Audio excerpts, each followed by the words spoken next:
Sejam todos bem-vindos ao 6º episódio da nossa série Comentando o Livro dos Espíritos. Hoje o assunto é sobre espírito e matéria. E nós vamos agora para a pergunta de número 21 do Livro dos Espíritos.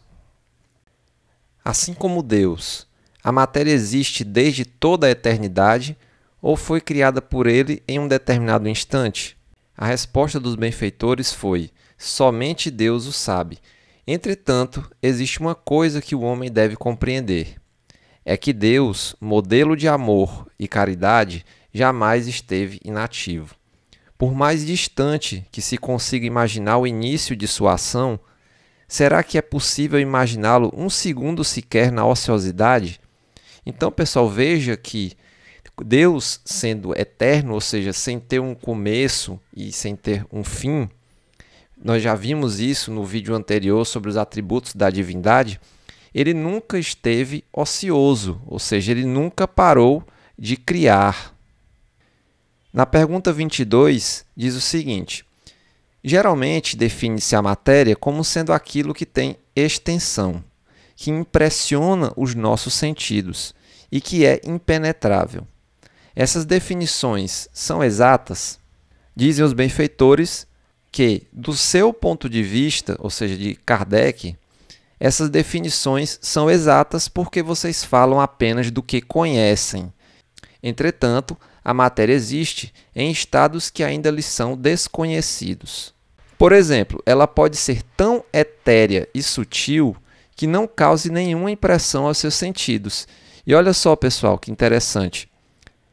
Eles estão nos dizendo que a matéria ela não existe apenas no plano físico. Ela também existe nos planos espirituais. Pois nas outras dimensões da realidade, da qual nós chamamos de dimensão espiritual, os corpos, os objetos e os seres também são formados por matéria. Mas como os espíritos benfeitores nos dizem, ela pode ser tão etérea e tão sutil que escapa aos nossos sentidos. É por isso que, em estado normal, nós não conseguimos perceber, ver e ouvir os espíritos. Obviamente que existe a questão da mediunidade mais aflorada em algumas pessoas, que lhes faculta a possibilidade de perceber, de sentir, de ouvir, de ver os espíritos e as suas ações. Contudo, é sempre matéria, embora para vocês não o seja.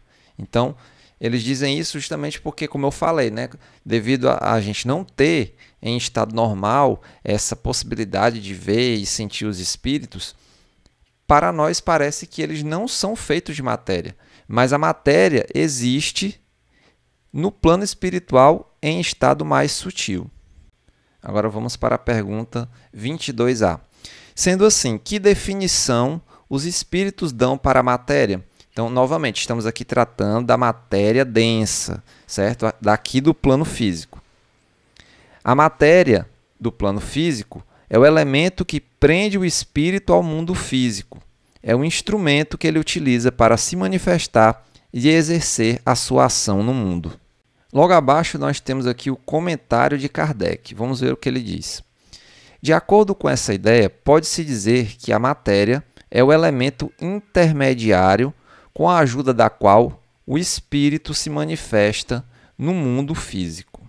Então, pessoal, é com a ajuda do corpo físico que os espíritos podem evoluir mais rapidamente, porque no plano espiritual, enquanto estão em estado de erraticidade, eles também evoluem, só que bem mais lentamente do que quando estão encarnados. Hoje sabemos que existem inúmeros planos para a manifestação dos espíritos. Isso é um fato, pessoal. Não existe apenas um plano espiritual, mas sim um conjunto de planos espirituais de acordo com o estado da matéria. Ou seja, quanto mais elevado for o plano espiritual, mais sutil é essa matéria. Desde o mundo material até os planos muito etéreos que escapam à nossa compreensão. Cada plano possui um tipo de matéria que é compatível com as condições de vida naquele plano. Então, à medida que os espíritos vão evoluindo, vão podendo habitar esses planos espirituais mais elevados. Isso de acordo com a sua evolução moral e intelectual. Pergunta número 23. Ora, até agora a gente falou de espírito, falou de matéria, falou de plano espiritual, mas a definição a gente ainda não tinha comentado, né? Então, dizem os benfeitores, clara e diretamente, que o espírito é o princípio inteligente do universo. Então, nós temos aqui esse quadrinho aqui, mostrando aqui os 3 elementos fundamentais da realidade, né? Que é Deus, o Criador, a matéria, que ela existe em diversos estados, e o espírito, que é o ser inteligente. Compare essa resposta com a pergunta número 76. Aqui, trata-se do espírito, princípio inteligente do universo, e não da individualidade a que cada um de nós corresponde. Seguindo em frente, na pergunta 23a, diz o seguinte: qual é a natureza íntima do espírito? Novamente, estamos tratando aqui do princípio inteligente do universo, certo? E não da individualidade. A resposta diz: não é fácil explicar a natureza íntima do espírito utilizando a linguagem humana. O espírito não existe para vocês, visto que ele não é uma coisa palpável. Mas, para nós, ele é alguma coisa. Fiquem sabendo que o nada não existe. O nada é coisa nenhuma. Então, nós temos aqui pontos a considerar. Eles dizem que o nada não existe. Também dizem que o espírito, em seu estado normal, não é palpável. Nós sabemos que, através dos fenômenos de materialização de espíritos, é possível que os espíritos se tornem tangíveis através do uso de uma substância chamada ectoplasma, mas isso em circunstâncias muito especiais e extremamente difíceis de serem produzidas. É verdade que algumas vezes existem manifestações espontâneas de espíritos e até mesmo de se tornarem tangíveis, mas eu volto a dizer que isso são situações de exceção e não de regra. Então, quando os benfeitores falam aqui que o espírito não existe para vocês, é exatamente por essa impossibilidade dos nossos órgãos do corpo físico de detectar a presença desses seres. E aí eles falam aqui, não é fácil explicar a natureza íntima do espírito, ainda mais utilizando a nossa linguagem que é tão limitada. Pergunta número 24. O espírito é sinônimo de inteligência? Bom, nós estávamos falando exatamente de inteligência, né? Então vamos ver o que é que os benfeitores disseram. A inteligência é um atributo essencial do espírito. É um atributo essencial. Mas tanto a inteligência quanto o espírito se confundem num princípio comum. Assim, para vocês, inteligência e espírito são a mesma coisa. Então, para facilitar o nosso entendimento, ele dizia, olha, a inteligência é um atributo do espírito, mas não existe inteligência sem o espírito. Aí você pode perguntar assim, e Deus então é um espírito? Já que Deus é inteligente, é a inteligência suprema, né? Nós vimos lá na primeira pergunta. Não, gente. Deus não é espírito. Deus é Deus. Não existe nada como Deus. Nós, os espíritos, não somos Deus. Nós somos apenas criaturas de Deus. E o universo também não é Deus, porque ele é a consequência e não a causa. Ou seja, Deus criou o universo. Deus não pode ser a causa e o efeito ao mesmo tempo. Ele é a causa primeira de todas as coisas. Tudo isso você pode acompanhar nos capítulos anteriores da nossa série. Vamos agora para a pergunta número 25. O espírito é independente da matéria ou é apenas uma de suas propriedades? Assim como as cores são propriedade da luz e o som é uma propriedade do ar? O espírito e a matéria são distintos um do outro, mas a união do espírito com a matéria é necessária para que a inteligência se manifeste na matéria, ou seja, o que dá inteligência para o ser humano é o espírito que está nele encarnado, e que a alma também não é produto do cérebro físico. O espírito e a matéria existem independente um do outro. E isso é um fato comprovado pela própria observação e pelos estudos que nós podemos adquirir a partir da obra do Espiritismo. Pergunta 25A. Para que o espírito se manifeste, é necessária a sua união com a matéria? É uma ótima pergunta, né? Mas nós já vimos aqui na questão 25 que eles são independentes e que existe também a vida nos planos superiores, não é verdade? Vamos ver aqui então a resposta dada. Mas antes vamos ler aqui essa observação que veio após a pergunta. Aqui o espírito deve ser entendido como sendo o princípio inteligente do universo e não como as individualidades que denominamos espíritos. Quando a gente vê o espírito escrito com esse E minúsculo aqui, a gente está falando de espírito de uma forma geral e não das individualidades, certo? Para ficar bem claro e não ter confusão. A resposta foi: a união do espírito com a matéria é necessária para vocês. Ele está se reportando aos seres humanos e espíritos encarnados, porque ainda não estão organizados para perceber o espírito sem a matéria. Seus sentidos não foram feitos para isso. Então ele está apenas constatando de que, enquanto um ser humano encarnado, nós não temos em estado normal a condição de perceber os espíritos ao nosso redor. Mas que sabemos, pela doutrina espírita, que em mundos superiores, a constituição física dos seres encarnados permite a percepção das outras realidades da vida. Isso porque o seu organismo, sendo mais aperfeiçoado, mais sutil, pode captar essas outras realidades. Isso, é claro, é fruto do progresso espiritual, dos espíritos que encarnam nesses mundos superiores. Observação: não estão organizados significa dizer que os homens não possuem órgãos sensoriais no corpo físico apropriados a perceber o espírito sem a matéria, ou melhor, sem o corpo físico. É exatamente sobre essa parte aqui, quando os benfeitores falam que a união do espírito com a matéria é necessária porque ainda não estão organizados para perceber o espírito sem a matéria. Pergunta número 26. Podemos imaginar o espírito sem a matéria e a matéria sem o espírito? Podem, sem dúvida, pelo pensamento. Nessa resposta eles foram bastante sucintos, mas a gente pode acrescentar que, através do desdobramento natural pelo sono do corpo físico, nós podemos perceber as realidades extrafísicas, o plano espiritual, porque nós, ao dormirmos, nós nos desprendemos do corpo físico e entramos em contato com o mundo espiritual, com os espíritos, até mesmo de seres que nós conhecemos aqui na experiência presente, atual, né? Os nossos entes queridos encarnados, nossos amigos.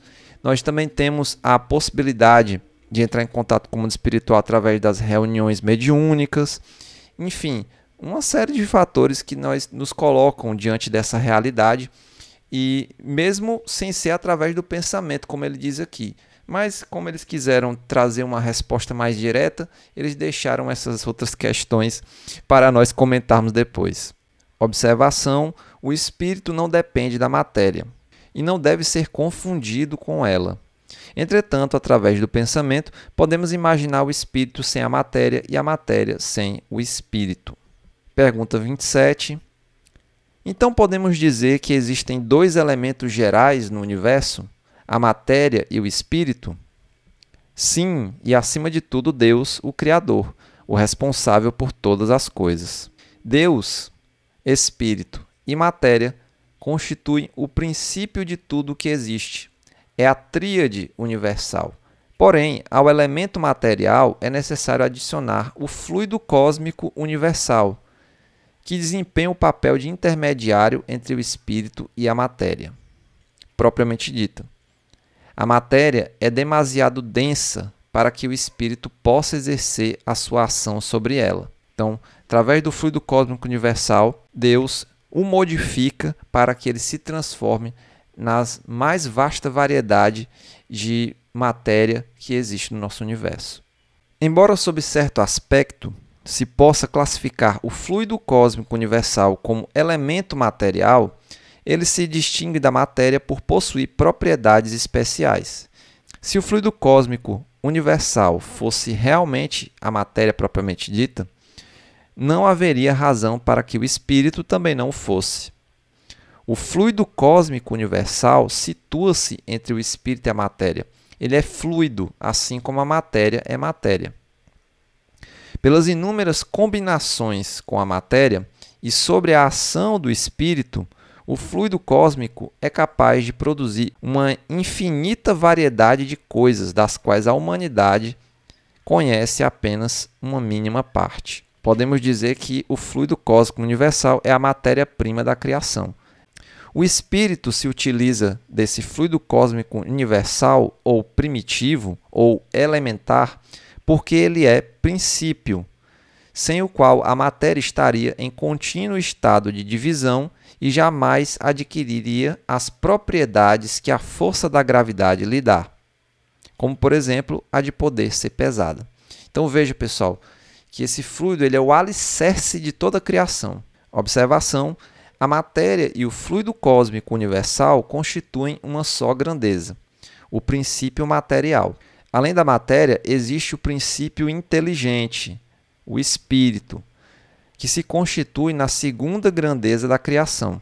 Acima deles está a causa de ambos, que é Deus. Apesar de a matéria e o fluido cósmico universal serem a mesma coisa, eles estão em frequências vibratórias diferentes. Aí você vai dizer: vixe, Isaías, agora eu não entendi nada. Calma, pessoal. Essas frequências vibratórias são o que diferenciam o estado da matéria, da mais pesada, da mais bruta, para a mais sutil. Isso se refere à questão dos átomos, da maneira como eles vibram, porque pela ciência a gente sabe que a matéria ela é constituída de átomos. E esses átomos eles vibram, eles se agitam em uma determinada velocidade, em uma determinada frequência. E é essa frequência de vibração que determina se a matéria é mais sutil ou menos sutil. Quanto menor a frequência de vibração, mais densa. E quanto maior a frequência de vibração, mais sutil vai ser essa matéria. Assim, a matéria é densa e ponderável, ou seja, pode ser pesada em medida, enquanto o fluido cósmico universal é etéreo e imponderável. Então, veja aqui, o fluido cósmico é etéreo e ponderável, ou seja, ele é a matéria-prima, como nós dissemos, né, para se produzir tudo no universo. Isto é, não pode ser pesado nem medido, mas ambos podem ser considerados matéria em suas vibrações específicas. A consequência disso é que a gravidade, nessa faixa de vibração em que nos encontramos, torna-se relativa, ou melhor, pode atrair a matéria, mas não exerce atração sobre o fluido cósmico universal. Pergunta 27A. Seria o fluido cósmico universal aquilo que designamos pelo nome de eletricidade?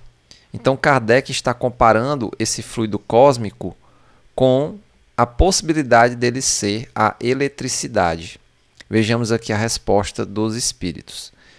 Dissemos que o fluido cósmico universal pode sofrer inúmeras combinações.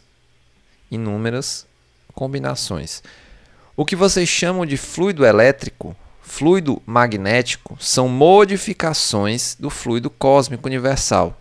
Então veja, pessoal, que o fluido cósmico ele pode se transformar no fluido elétrico, no fluido magnético, e eles são exatamente variações do fluido cósmico universal, que é, por assim dizer, matéria mais perfeita, mais sutil e que possui existência própria, ou seja, é independente da matéria propriamente dita. Pergunta número 28.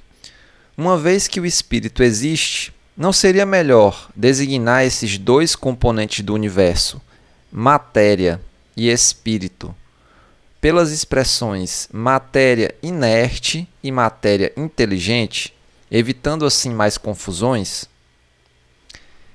As palavras pouco nos importam. Cabe a vocês formular uma linguagem adequada ao seu próprio entendimento, As controvérsias surgem quase sempre pela diversidade de expressões. A linguagem terrena é incompleta para exprimir as coisas que os sentidos humanos não percebem. Então, pessoal, os espíritos estão dizendo que a gente tem que procurar os termos para que nós mesmos nos entendamos, porque para eles as palavras pouco importam. Sabemos que para os espíritos a sua linguagem universal é a do pensamento. Kardec nos diz que um fato notório domina todas as teorias. Vemos matéria que não é inteligente e vemos um princípio inteligente.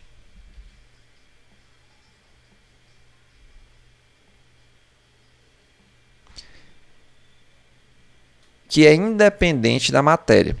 Desconhecemos a origem e a conexão dessas duas coisas, se elas provêm ou não de uma fonte comum e se existem pontos de contato entre elas. A matéria sem inteligência e o princípio inteligente se apresentam como coisas distintas, e é por isso que as admitimos como sendo as formadoras dos dois princípios que constituem o universo. Vemos, acima de tudo isso, uma inteligência que domina e governa todas as outras, e que delas se distingue por atributos especiais. É a essa inteligência suprema que chamamos Deus.